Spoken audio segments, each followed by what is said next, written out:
Here are loads of block facts you likely don't know, and I bet you've missed a lot of this info. Plus, I'm joined by Skip the Tutorial to help you find even more. Starting with number 1, what's Minecraft's least detailed block texture? Some are pretty basic, like concrete and terracotta, but they still have a lot of detail. Looking at the bottom of the loom, you'll see that it only has 4 colors. But that's still not the simplest. The dragon egg texture has only 3 colors, crowning it as Minecraft's least detailed, and meaning that the reward for beating the game has the texture with the least amount of effort put into it. Number 2, even if you play both Java and Bedrock Edition, you might not have noticed this tiny change. Pistons in Bedrock Edition have a more detailed bit in the middle. It's been 5 years and Mojang still haven't made them the same. Bedrock even lets you do this by changing the progress data value of each piston. Number 3, when magma blocks were added in 1.10, they had a feature where they'd store the light level of a block placed next to it. So if you placed glowstone and then removed it like so, the room would be just as bright. It's a useful feature for sure, but it got removed in 1.14 because it was actually a bug. Number 4, Mojang have put some blocks in the game you'll likely never be able to use. An example is the end gateway block, which, even though it's impossible to get as an item in game, even with creative or commands, it still has this icon in Bedrock Edition for some reason. What's also great about this block is that you can use commands in Java Edition to make it into a custom teleporter.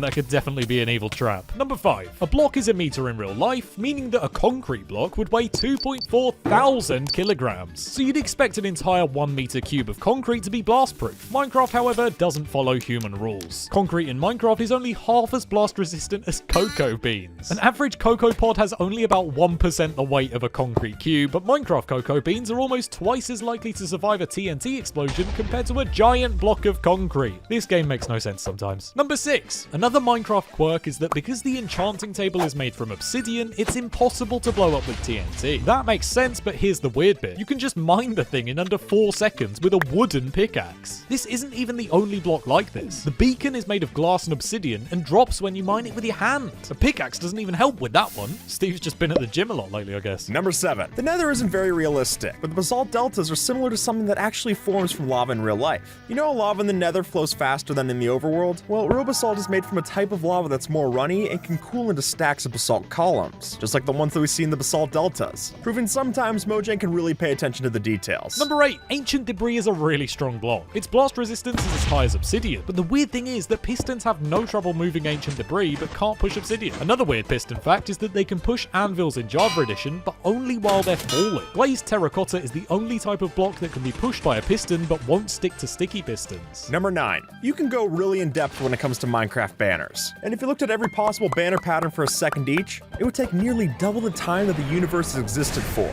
The total would end up somewhere at 26 billion years, and the universe has only been around for 14. And also, the names for all those 809 quadrillion banner items use accurate terminology that's used by real-life flag designers. Number 10. Now, I know you probably never use the composter, but hear me out. If you do end up using it to get some quick bone meal, never use dried kelp blocks. Using 100 of these will give you about 7 bone meal. If you crafted these 100 blocks into 900 dried kelp items, you'd end up with nearly 40 bone meal. That tiny bit of effort saves a lot of resources. Number 11. You might already know that blackstone can be used as a substitute for stone when you're making the tools, but you might not have noticed that this also holds true in the anvils. Even though it's impossible to repair a stone pickaxe with stone like you could with diamond pickaxes and diamonds, you can actually use blackstone in the Java edition and it works, giving us an interesting workaround for sure. Number 12. Respawn anchors look really cool while they're active, with the nether portal texture on top. And there's a really cool fact about that. It uses the exact same file as the actual portal, meaning that it's slightly see-through. You don't see this translucency in game because it's a solid block, and solid blocks like that are always opaque. One of my favorite blocks just got even cooler. Number 13. Another respawn anchor fact is to do with the sound it makes. The ambient sound it plays randomly is actually just the nether portal's ambient sound, but played in reverse and slightly slower. The subtitles say portal whooshes, even though it's not a portal, and that's not even the same sound file. Number 14. We all know that when you smelt cobblestone in a furnace, it smooths out into stone and removes the cracks, which makes it kind of confusing when you smelt the stone bricks and then it adds the cracks to them. Bedrock Edition does have unused data values referencing smooth stone bricks, and they could be obtained with commands, but they just look like regular stone bricks. So maybe that's something for a future update. Number 15. There's only one way to find red sandstone naturally. You won't find it under red sand like you do with normal sandstone, and there aren't any red sandstone pyramids, so the only time that this stuff generates naturally is underneath a floating village structure when a village overlaps the Badlands biome. And those are some really specific circumstances, so I'll just stick to crafting it out of red sand. Number 16. Mojang make mistakes here and there, and you can't really blame them for that. One of these was when they accidentally made it impossible to find iron ore in snapshot 21W8A while they were working on 1.18's cave overhaul. You could technically beat the game using iron from village chests, which would be a nice challenge. Iron ore looked like this in the snapshot, so to be honest, I wouldn't be disappointed if that got removed. For number 17, here's another one of Mojang's mistakes. When developer King B-Dogs was adding in the deep slate tiles, he forgot to add the crafting recipe to the snapshot version, making them pointless. But at least he got a funny tweet out of it. Oh yeah, and the reason that the Grimstone name for deep slate didn't stick around is because the word grim was deemed a bit too grim for Minecraft's theme. Number 18. Minecraft has quite a few inconsistencies. You'd expect wooden stuff to be pretty flammable, and yeah, the loom and crafting table can both be used as fuel in a furnace. However, as soon as you try to light them on fire, you'll realize that they don't even burn. That throws a spanner in the works for my plans. Number 19. Ever wonder why your custom end portal won't light, and this one that looks identical does? Well, end portal frames facing opposite directions look exactly the same, but all of them have to be placed facing inwards for the portal to open. So if any or all of them are facing outwards, it looks the same, but it doesn't work. And it's impossible to tell, especially in Bedrock Edition where there's no F3 debug menu to tell you. Number 20. This fact might help you get a few more wither skeleton skulls in a shorter time. Nether Fortress mobs only spawn on nether brick blocks in nether fortresses, but that isn't just limited to the naturally generated bits. And it turns out they'll spawn a nether brick placed anywhere within the total shape of the nether fortress, like this. So making a few extra nether brick platforms should help to increase those spawn rates. Number 21. When Mojang add a unique feature like the chorus plant, how do they come up with a name? According to them, they imagined what someone who's just discovered it would name it. For the chorus plant, it was named after the soft sound it makes when it grows. Jeb also said the intention wasn't that it actually sounded like a chorus. He just imagined that a forest or chorus plants created a choir together. Thanks, Jeb. Number 22. This might be the weirdest way to find diamonds in Minecraft. There's no need to dig down, no looking through any chests, or any kind of trading. You can find up to 2 diamond blocks in a woodland mansion's secret rooms. One is in the core of the lava room, the rarest type of room to generate, and the other is in the core of the obsidian room. 18 diamonds is a lot, but I'll stick to mining. Number 23. When you're visiting an ocean monument, you've probably never quite realized the absolute scale of these structures. They're always slightly different, but have over 6,000 prismarine blocks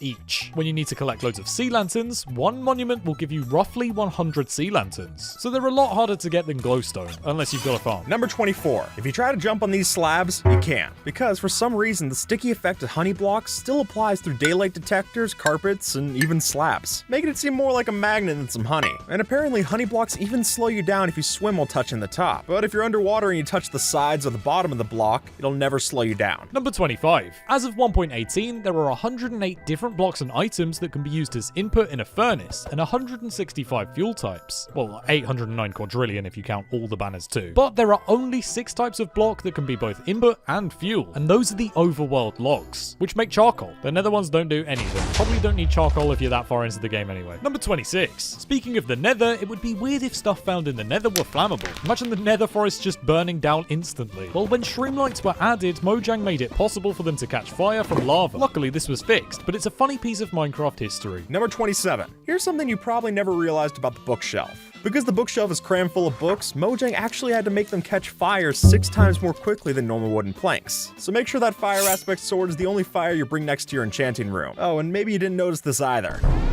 Number 28. Bedrock and Java have a lot of differences, and sea lanterns have one that is very difficult to notice. The subtle pulsing animation on them is actually slightly smoother in Bedrock Edition. Prismarine crystals are also rarer in Bedrock Edition. They have the same drop rates from mobs and blocks, but they're less likely to spawn in buried treasure chests, making them 30% less common. Number 29. While making a game, there's a lot of trial and error. This was pretty clear while Mojang was adding in the raw iron and raw gold items. When they were added in, they went through 4 different changes before the final release. And the block of raw iron saw 6 different versions. And I'm glad they improved it, because that original texture does not have much detail. Number 30. Copper's most unique feature in Minecraft is its oxidization. However, iron in real life is way more reactive than copper. But because the developers wanted each ore to be distinct and have different mechanics, they chose to make iron not rust in Minecraft like it does in real life. And I'm glad my iron walls will stay a pristine white forever. What? Number 31. Another block that we can compare to real life is tough, because in our world it's made from compressed ash ash that was once part of a volcano's eruption. Rock that contains more than 75% ash is called tough, and more than 25% is then called tuffaceous. In this house in Germany, it's entirely made of tough, though it looks a little different to our Minecraft version. Number 32. Walls were added to Minecraft in 2012 so that there could be fences for blocks that don't look quite right as fences. And cobblestone was the only type for 6 years until Mojang decided to add a load of new ones, including one that's slightly different. See, nether bricks are the only block that also has a wall and a fence variant. And the other ones would probably look a little weird if they had fences too. Number 33. You'll never be able to unsee this chest fact in Bedrock Edition if you haven't already noticed it. Chests, trap chests, and ender chests are all rendered as full blocks in the inventory. Mojang won't be changing this to match Java Edition because of a difference in the way they're coded. Dragon heads and eggs render properly, so why can't chests? Number 34. I love the target block. It's honestly underrated, and there's loads of features you probably didn't know about it. You don't have to shoot it with an arrow. You can use a trident, an egg, a splash potion, a fire charge from a dispenser, or even a llama's spit. There are even more possibilities in Java Edition, like ender pearls, bottles of enchanting, and fireworks. So get using it. Number 35. This is called a jukebox, right? Well, in Minecraft's code, things used to be a little different. For over 5 years after the jukebox was added, it was known as the record player internally, and to this day, the music discs are called records in the files of the Bedrock Edition. And if that's not confusing enough, these bits of clay are called discs, but it's spelled entirely different to the music discs. Weird. For number 36, here's another jukebox fact. They actually have a special feature exclusive to Bedrock Edition. A redstone signal is emitted without needing a comparator, meaning a hopper next to a jukebox will be disabled while a song's playing. So you could use hoppers to get the disc and put it back in automatically after the song stops playing, looping it. Number 37. There's a few blocks in Minecraft that you probably didn't realize you could shoot arrows through. If you place a dirt path beneath a full block using commands, a correctly aimed arrow can fly through the 1 pixel gap. You can actually shoot through a honey block too, even though there isn't a gap at all. Just shoot through the slightly transparent part and it actually goes through. Number 38. Adding nether quartz to diorite gives you granite, which might not make much sense as diorite is wider than the two, but there's a proper reason for it. Diorite and granite's real-life counterparts actually contain quartz. Diorite, however, contains much less so when we add it into Minecraft, it gives us granite. And both of them are found in underground magma pockets that turned cold. Number 39. Here's a feature confirmed to be a bug that could be useful before it's patched. Sweet berry bushes normally hurt you, but could actually save your life. Just like water, they absorb full damage for any more. So as long as you've got more than half a heart, you should be fine. This glitch was first reported nearly 3 years ago, but Mojang haven't fixed it yet. Number 40. You probably know that campfires calm bees in a hive.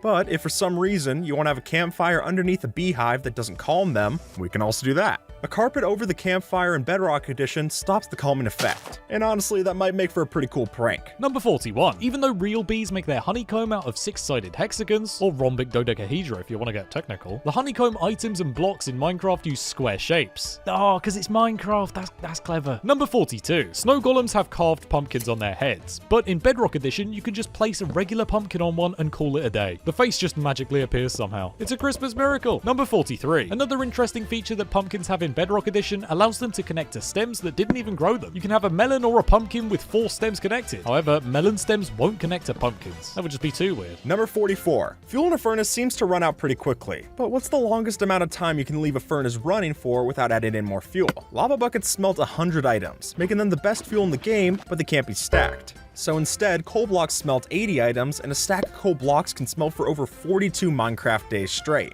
which is over 14 real hours. Which is cool, but it can't be great for the environment. Number 45. You probably never noticed this fact about huge mushrooms. Not including the stalk, both the red and brown types have exactly 45 blocks. Always. Grab them with Silk Touch and these bad boys are a pretty good fuel, but only in Bedrock Edition. You'll get roughly 14 mushrooms if you mine the whole thing, or just turn it into a little house. I live here now. Number 46. The look of the game changed entirely after the 1.14 texture update, but something that didn't change is Bedrock. Now, we're not referring to the bedrock at the bottom of the world, because that did change, but the bedrock at the bottom of the end crystal stayed the same. Though the pink bit was changed and so was the item, so it's a bit odd that they didn't change the base. Number 47. Mojang sometimes take a while to add a feature after mentioning it, and this is definitely true for trapdoors. In the beginning, they were just boring oak trapdoors. 3 years later, a developer called the Mog Miner said that trapdoors for all types of wood were agreed to by Mojang. Then there was silence on this for a whole 4 years, until Jeb himself confirmed that they were being added, and all 6 types were in the game not long after. What a happy ending. Ah! Number 48. I know this is a block facts video, but the crafting table originally wasn't a block.